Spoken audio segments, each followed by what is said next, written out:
One thing left to do inside this shed is to complete the end with the support panels, and you'll get 4 of these and they'll come inside in between, sandwiched in between these 2 pieces of MDF for protection. These are made of our 0.5 model board, so they're extremely thin and fragile, and these need to be painted in the colour of your choice. Now you need to make sure that they fit inside, because obviously you need to make sure that you have put your hexagon framework in the correct position and your brickwork in the correct position, then these will fit. So just quickly, before you spend any time on painting them, is fit them in place to make sure they fit, and then once you're happy with that, then you can go down and paint them. Now I've just checked and they all fit in position. They're a little bit tight, but I expect it to be, because that's the precision of it. And unfortunately, if they don't fit, I don't think you can sand any of this off. So you may find that if you haven't done this correctly, you may not be able to fit these in. But hopefully that's not the case. So I'm going to take these down into the garage. I'm going to give them a quick coat of black matte paint. Only need to do one side, because the other side will be gluing against the back panel, and then we can fit them in place, and that completes the interior. So I'm going to head off and do that. When they're dry, I'll come back and fit them and show you. So we painted the frames in a matte black and just used the dabbing method to add a tiny bit of glue on the undersides, and they're now put in place with some tweezers and just manipulated to make sure they're as straight as possible. So we've done both sides, and I've also done the other side as well. So all those 4 are done. Happy with that. I think there was just one that was a little bit tight, but it's gone in, so that completes that. So all we now need to do, now we've finished the internals, is you make the decision whether you want to glue the roof on or not. If not, then obviously then you can just place it on top. As regards to doing the ends, you might want to use the model board part that goes over the edge and just glue it onto the roof and not onto the side, so you can just take it on and off.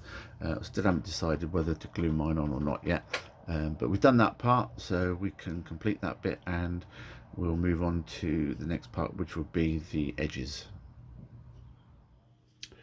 Now that the interior is all complete and we're making the decision now to glue the roof, I think James is going to have this on his new N-Gage demo layout, so it makes sense for us to glue. So if you do glue, all we need to do is most probably do the dabbing method along all the 4 cross members, and then literally put this in place and then line it up with the edges of the roof, and making sure we've got them level here and at this end as well, and most probably just hold them in position. It won't take much to glue these.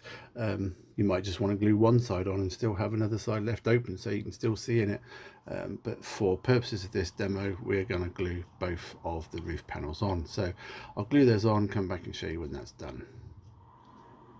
And there we have our roof all glued into position. I used the Deluxe Material Super Phatic on this one, and I actually brushed it on in the end. I found a small brush and just literally brushed the glue along the 4 cross members and also down the sides, fitted them in place loosely, made sure then I had these together as close as possible. You will still get a tiny little gap purely because of the angle, and obviously we need to put the roof apex on there anyway, so I'm allowing that to dry for a while. And that ain't going to go anywhere. And obviously then we need to do the roof apex and also the end cappings, but we also need to think about just protecting the underneath.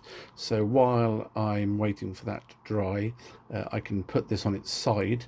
I've got some cloth that I'm going to put on here because I don't want it affecting the sides and scratching the laser cut brickwork or anything, and I'm just going to use some cheap black acrylic and paint the base just to protect that.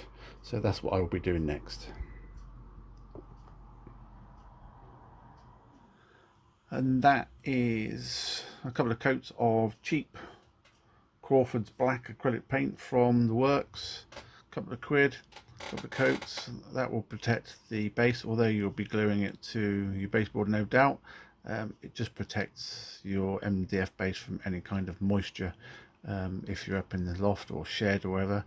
It's always worth doing. So that's done, so we can move on and just complete the build with the end cappings and roof apex.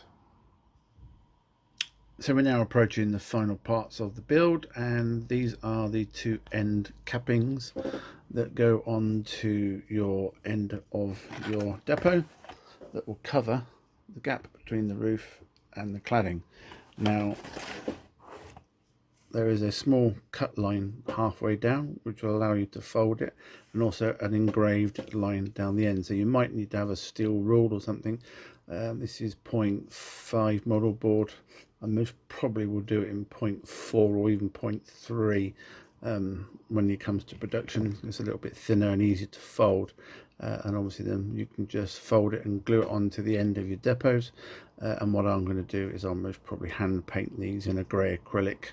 Don't need to spray paint these, or you could do if you want to, but my main job is to fold them in half and then glue them into position and then paint them. So I'll do one and I'll come back and show you when I've done that.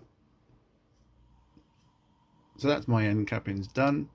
They just need to be painted, and then last of all we need to do is fit the roof apex strip, which is this strip of model board here. Again, you're going to need to fold it in half and then glue it in place and then paint it. You might want to prime this one first in the same color that you did your roof, because obviously painting that once it's on the roof might be a little bit harder. So I'm going to go down to the garage and give that a quick coat of primer, allow it to dry, fold it and then glue it into position. That shouldn't take long to dry. It's only a small piece, so we'll do that next and we'll come back and show you when it's done, and then that will complete the build of the N-Gage shed. Painted the end cappings. All I did was spray some grey primer into the cap and then brush painted on to those cappings. Give it a couple of coats, allowing it to dry in between. That should now dry the same colour as the roof, and then obviously primed the apex capping as well and then glued those. But obviously prior to gluing is that you pinch them in an angle so you can then fit them, as you can see here, because obviously it's a flat piece of model board.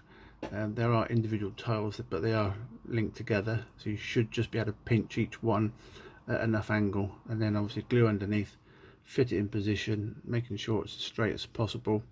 You might find you get an overlap of the ridge tiles at the ends. Just trim them off with a zippy blade or knife and make sure that you could get that as straight as possible using a steel rule or equivalent. And that's it. So that completes your build of your N-Gage shed. So it's just a matter of literally perhaps filling it with bits inside, but as for the outside, you know, you could weather it, but I've got one end open and the other end closed, and that is now done.